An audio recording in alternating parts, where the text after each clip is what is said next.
When the only constant in life is change, you need to be ready. This is the Man-Made Survival Show. Hello everybody, my name is Jose from Man-Made Survival, and I wanted to introduce to you my very first book, Preppers Secrete Cache. You can go to www.preppersecretcache.com, or you can click the link below and order it from there. But hurry, we only have a limited amount of copies that we're giving away for free. All we need your help with is the shipping. So again, my name is Jose from Man-Made Survival, and remember, always ready.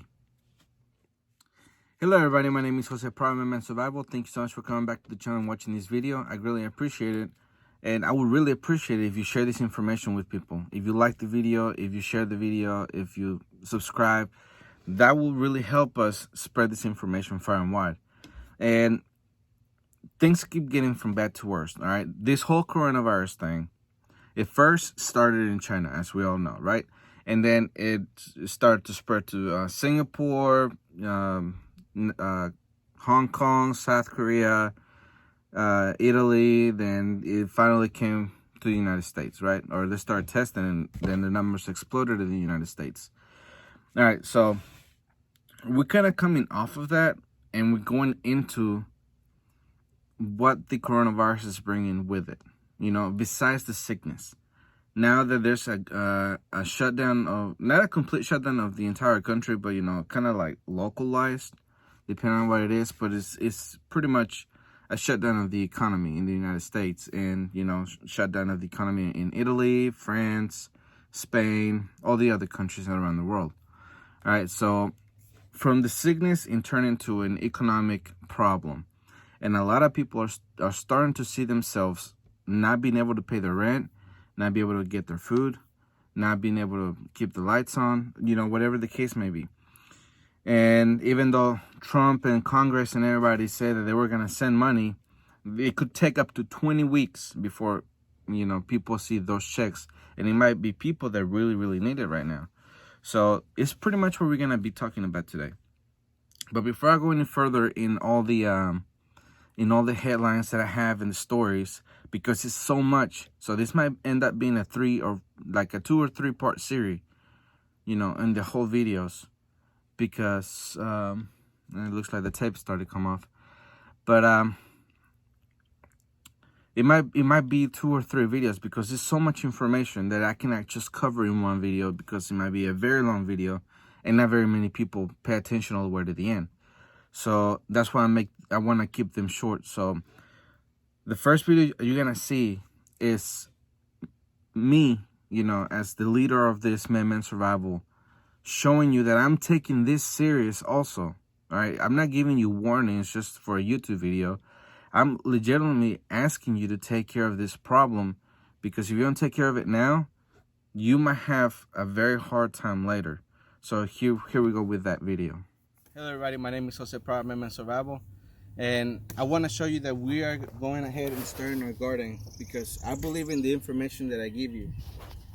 Like I've told you before, that if things continue the way that they are continuing right now in the United States, we could possibly see a type of Venezuela. All right, this is why you need to go ahead, if you're in your bug out location, whatever it is, you need to go ahead and start putting food down. You need to go ahead and go get chickens and rabbits if you don't have them, and put a place for them in your home, in your backyard, whatever it is. But you need to have your food security in your hands. I don't know if you saw already, but Walmart is only allowing 20% capacity of people in store. So you can no longer just go in there whenever you feel like it. I understand that there's other stores, but the point is that things are getting bad enough to where you can't freely go in there anymore. You don't have the security of just going whenever you feel like it. You have to make a line with everybody else. That's where you gotta take things into your own hands and prepare. After you take care of your food, the next thing you take care of is your water. You gotta have at least 3 to 6 months worth of water in your home, just in case there's no water coming out from your tap, whatever the case may be. It's always good to have it. So again, my name is Jose from Man-Made Survival. Always ready. All right, so I'm trying to set the example, right? Lead by example. My hands are sore, you know, calluses and all that crap. And my body is aching.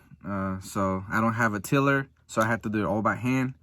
And my brothers were helping me. So it's a family effort because I see the danger coming. And if I don't take care of it now, my family's going to suffer later. So I hope that I encourage you and I, inspire you to go ahead and take this serious if you have not already. I'm not talking about the virus. I'm talking about this whole food shortage thing that is now kind of like a byproduct of the whole entire virus scenario and dilemma that we've been having. So here's the first headline that I want to share with you. All right, it's from Zero Hedge and it says, "Stockman, this is not your grandfather's recession." Based on the shocking 6.6 million of new unemployment claims, with best there'll be some explosive political fireworks soon in the country about COVID containment versus keeping the Main Street economy alive. There have now been an unprecedented, off this chart, 9.9 million new unemployment claims in the last 2 weeks. For point of reference, it took fully 28 weeks to generate the same level of cumulative new claims after the beginning of the Great Recession. During that interval, the largest weekly number was 387,000 during the week of March 29, 2008. Even when you scroll forward, not shown, to the worst week after the Lehman bankruptcy meltdown commenced on September 15, the peak number was only 665,000 during the week of March 28, 2009. So today's new claims number that 10 times higher. And I'm going to be showing that graph right now. And this is a tweet. And you'll see it on the screen.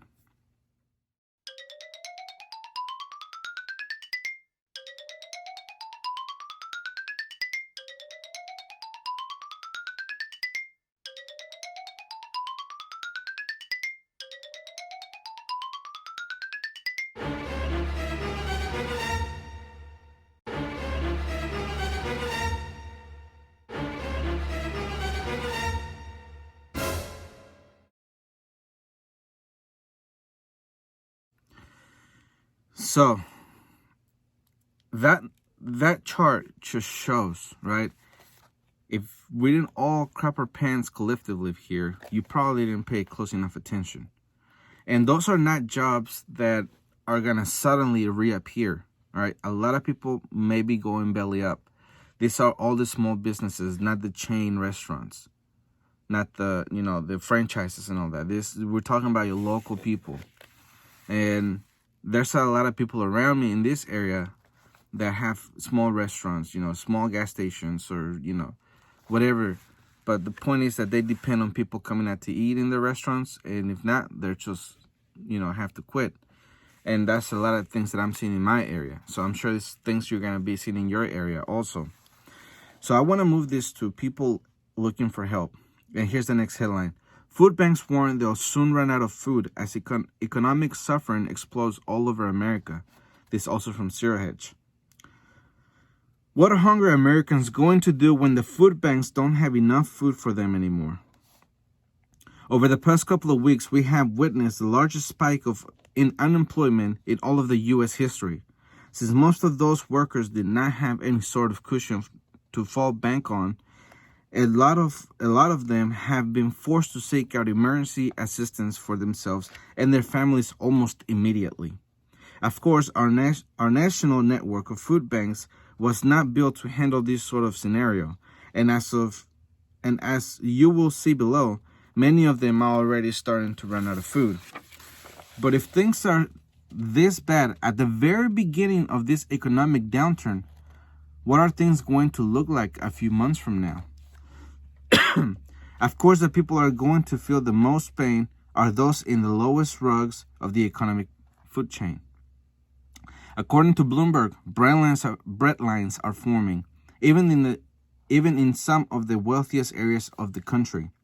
With more than 10 million people across the nation suddenly unemployed, brilliants are forming in the shadows of privileged enclaves like this one in Florida. Elsewhere, vehicles are lining up at the crack of dawn at food banks all across the United States. Feeding America is the largest food bank network in the nation, and the demand that they are seeing right now is unprecedented. Millions of people newly unemployed means food banks, food pantries, and soup kitchens are seeing a flood of new clients appearing at their door, just as supplies are dwindling because growing demand from customers stuck at home.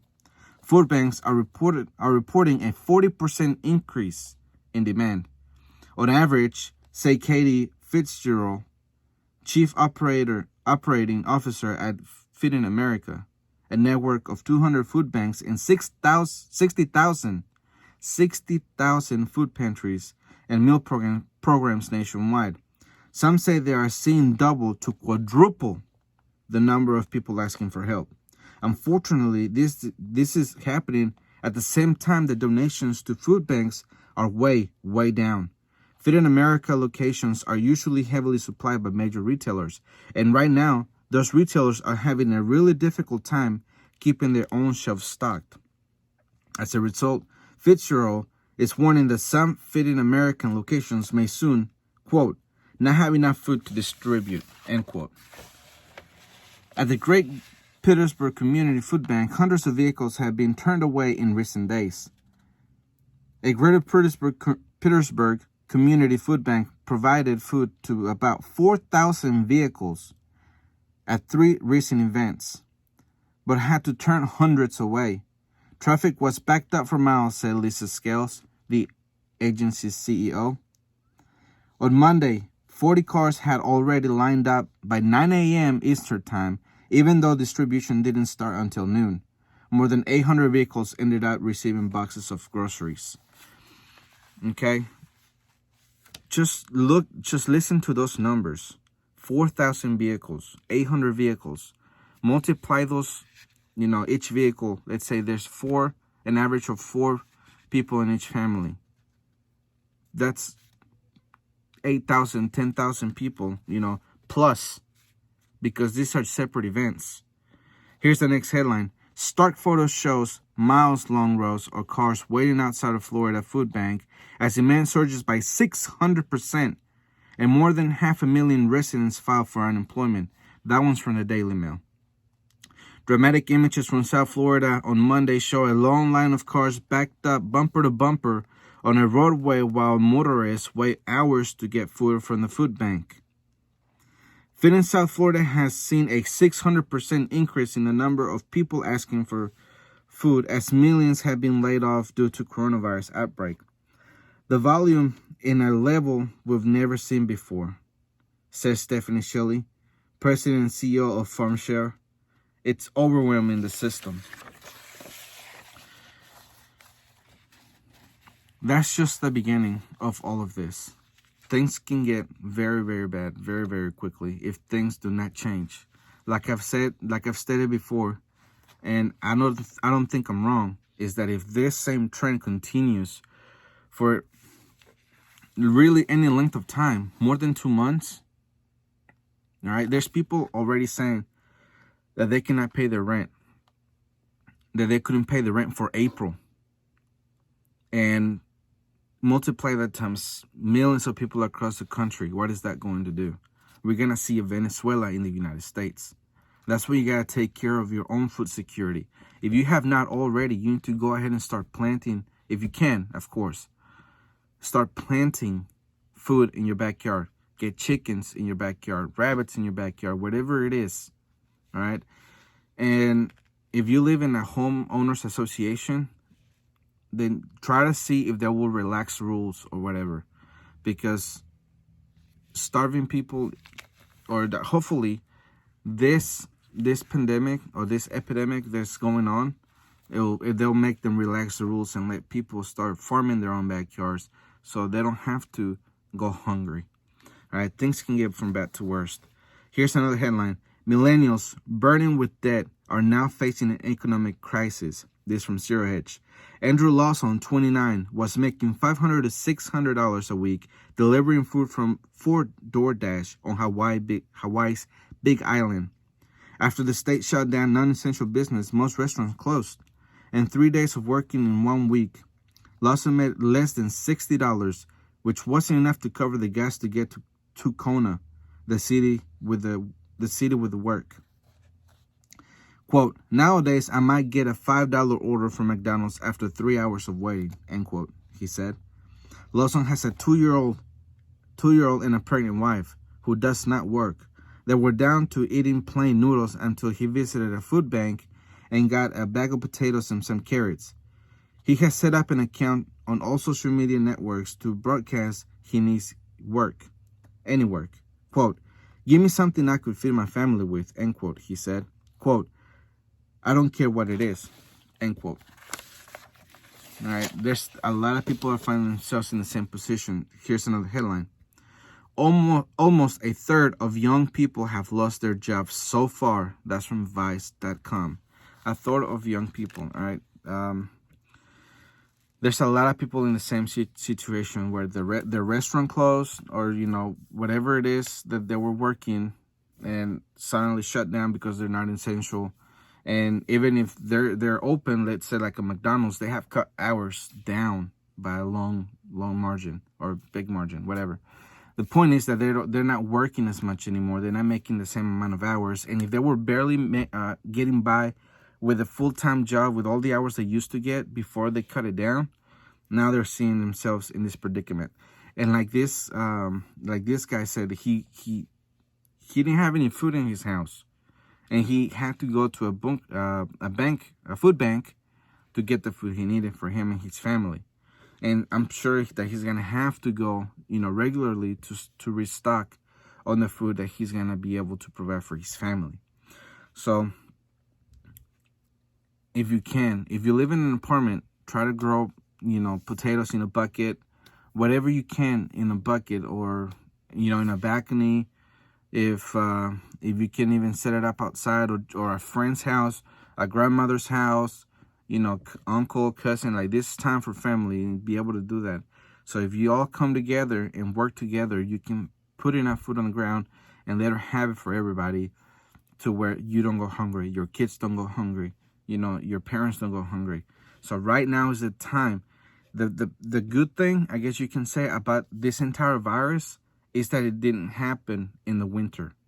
We're going into the spring now.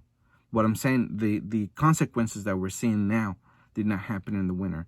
Let's say this exact thing right now that we're seeing with the whole closure and everything happened in November with Thanksgiving, or December with Christmas.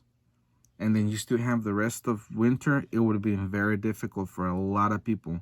And I'm pretty sure we would see ourselves in a worst scenario. But anyways, I'm gonna end this video with this headline, because this one's gonna get to the next one. So if you're seeing the video, you need to watch all three, because all this information goes together. All right, if you don't see it from the beginning, you might miss something that we talked about. But the first headline on the next video is gonna be: Americans are underestimating how long coronavirus disruptions will last, health experts say. And that headline is from statnews.com. All right, so again, my name is Jose Prado, Women Survival, and remember, always ready. Hello everybody, my name is Jose Prado, Women Survival, and I wanted to introduce to you my very first book, Preppers Secrete Cache. You can go to www.preppersecretcache.com, or you can click the link below and order it from there. But hurry, we only have a limited amount of copies that we're giving away for free. All we need your help with is the shipping. So again, my name is Jose Prado, Women Survival, and remember, always ready.